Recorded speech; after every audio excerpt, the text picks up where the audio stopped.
Good morning all of you. आप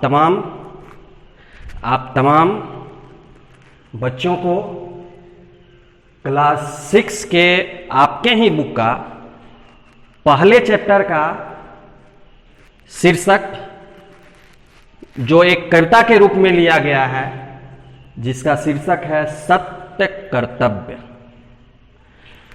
सत्य कर्तव्य का शाब्दिक अर्थ होता है कि अच्छे कर्म, अच्छा कर्म करना ही सत्य कर्तव्य कहलाता है, जिसके रचनाकार राम नरेश त्रिपाठी जी। उन्होंने अपनी कविता के शीर्षक पर सत्य कर्तव्य के द्वारा हम सबों के बीच अपनी भावनाओं को व्यक्त करने का काम किया है। अपनी रचना के माध्यम से महान कवि राम नरेश त्रिपाठी जी का मानना है कि हमें अपने कर्तव्यों को कैसे पालन करना चाहिए। उन्होंने बतलाया है कि कर्तव्यों का पालन वे ही कर सकते हैं जिनको अपने दायित्वों के बारे में पता होता है। अपने कर्तव्य हमें कोई नहीं सिखा सकता है, हमें स्वयं को सीखना पड़ता है। जैसे हम छोटे होते हैं, हमारी जिम्मेदारियां हमारे माता पिता लेते हैं, और जब हम बड़े होते हैं तो हम स्वयं सीखते हैं।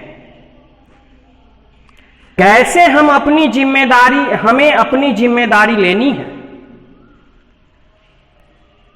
उसका निर्वहन कैसे करना है, यह हमें स्वयं सीखना पड़ता है, किसी के द्वारा सिखाया नहीं जाता है। हम यदि अपनी जिम्मेदारियों से पीछे भागेंगे और हिम्मत हार देंगे तो हम कभी अपने कर्तव्यों का पालन नहीं कर पाएंगे।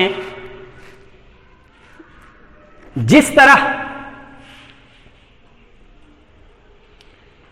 पृथ्वी, हम सारे जीव जंतु, चर अचर जितने भी हैं, उनकी हर गतिविधियों को, हर क्रियाकलापों को सहन करने का काम करती है।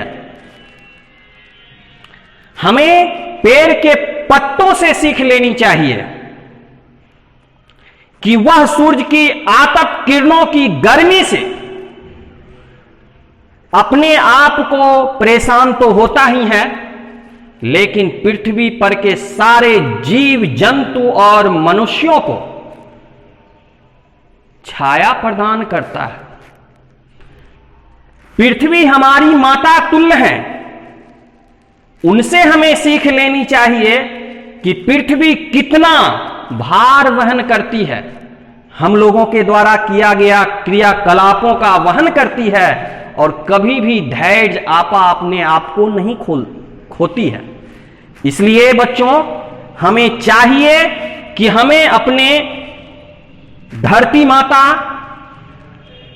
से सीख लेनी चाहिए, सजीव वस्तु पेड़ पौधों से उससे सीख लेनी चाहिए कि हमें अपनी जिम्मेदारी का निर्वहन कैसे किया जाए।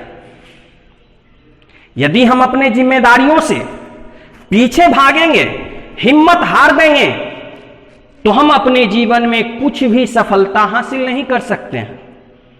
इसलिए बच्चों, आपसे ये रिक्वेस्ट है, निवेदन है, जो सत्य कर्तव्य पाठ का जो शाब्दिक अर्थ है, भावार्थ आपके सामने प्रस्तुत किया जाता है, उसे अपने जीवन में हूबहू उतारने का काम करेंगे।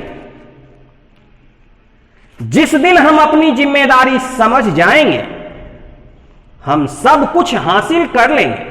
साथ ही उन्होंने यह भी बताया है कि हमें स्वार्थ रहित होकर, स्वार्थ रहित शब्द का अर्थ होता है स्वार्थ से परे होना।